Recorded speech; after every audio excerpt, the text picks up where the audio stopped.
American సామ్రాజ్యవాదం అండతోని Israel America దేశాధినేతలను హత్యలు చేస్తూ అక్కడ ఉన్న సంపదను దోచుకోవడానికి గుండాలు కదా దోచుకున్నట్టు దోపిడి దొంగలు దోచుకున్నట్టు వేరే దేశాల మీద పడి ఇవాళ యుద్ధాలని శాంతి అని చెప్తూనే యుద్ధాలు చేస్తూ అక్కడ బాంబులను వాళ్ళ భయభ్రాంతులకు గురి చేయడం అనేది ఇరాన్లో ఉండే స్కూల్ పిల్లల్ని దాదాపు ఒక 84 మంది పిల్లల్ని పొట్టలు పెట్టుకున్నారు.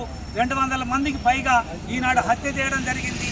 ఈయన నేతహో కానీ ఇటు ట్రంప్ కానీ ఈయన దేశంలో ఉండే ప్రపంచంలో ఉండే అంత సంపద అంతా మాకే కావాలి, మా మాటనే వినాలి, మాకు తొత్తులుగా ఉండాలి అనే చేస్తుండ్రు. దేశాధినేతలను హత్యలు చేస్తుండ్రు. ఇది సమంజసం కాదు. శాంతి కాముకులు అనుకున్న భారతదేశం శాంతిగానే ఉంటుందని నిన్ననే ఇజ్రాయెల్ పోయి వచ్చారు. భారత్ ఈ యుద్ధాన్ని ఇరాన్ మీద జరిగే యుద్ధాన్ని ఖండించాలి. అట్లాగే మనం యుద్ధానికి వ్యతిరేకము, శాంతి మనం అని భారత పాలకులు ప్రకటించాలి.